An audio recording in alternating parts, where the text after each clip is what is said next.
Hi everybody, here's our job today. We're at a new construction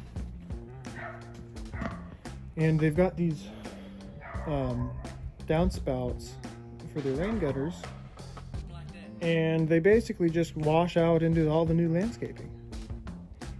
And we're on a hillside here, so you can see the kind of erosion that they've been suffering, which is in part due to these rain gutter downspouts, which have no extensions. This one only picks up a little bit of the roof line, so the erosion here actually is not bad, although you can see some loss of soil right here on this edge. We're going to put gutter extensions on every single one of these downspouts. That's not going to be fun because they put the hinge of the gutter they put the hinge of the gate right on the gutter.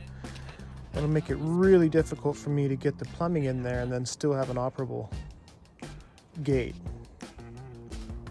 I thought they would have maybe hinged it inward, but that's okay. I suppose those hinges can be mounted to the other side, depending on how they did their joins. Yeah, it's all good. Should be fine.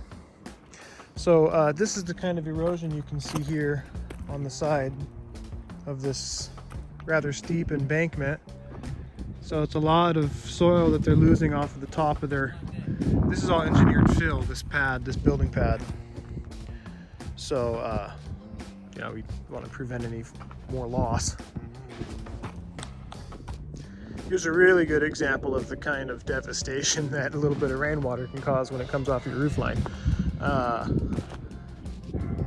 So it looks pretty unsuspecting there. You can see a little bit of the edge of the form has been exposed from loss of soil there. Not bad.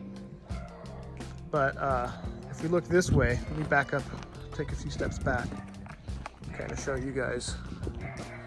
The water comes out here, and instead of going this direction, it kind of valleys and it goes this way.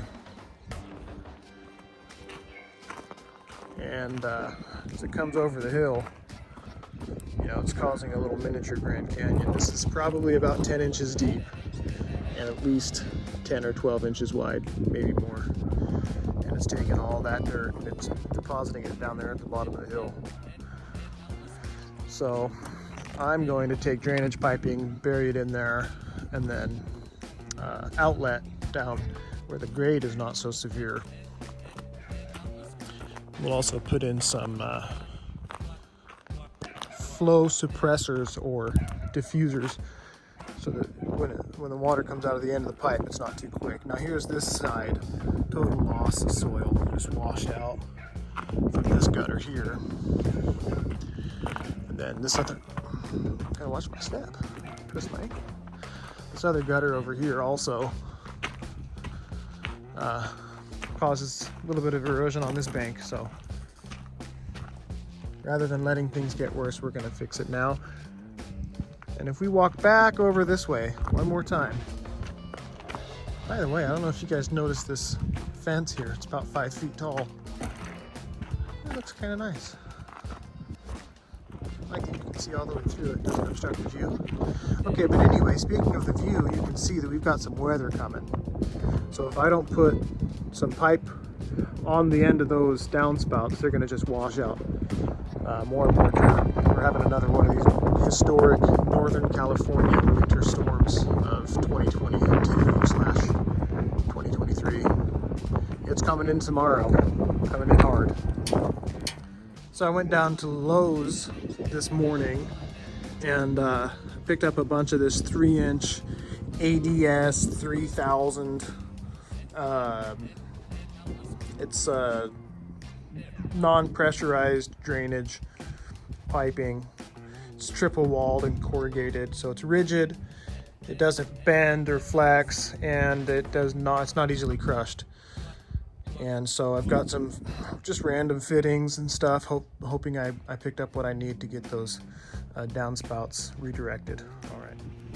Okay, I kind of jimmy rigged a little system here just to get the water down the hill and away from this fragile site up top here. This is all infill, quote unquote engineered infill, which it works okay, but it obviously is very prone to erosion, as you can see there. So I just piled up some rock, took a big rock down there. This is 20 feet from here to here. It's two 10-footers. Same thing over there. I just elbowed them, faced them down like that so that they can get down here into this little drainage creek. This is a roadside creek that runs down. So all that water can enter there and should protect the house.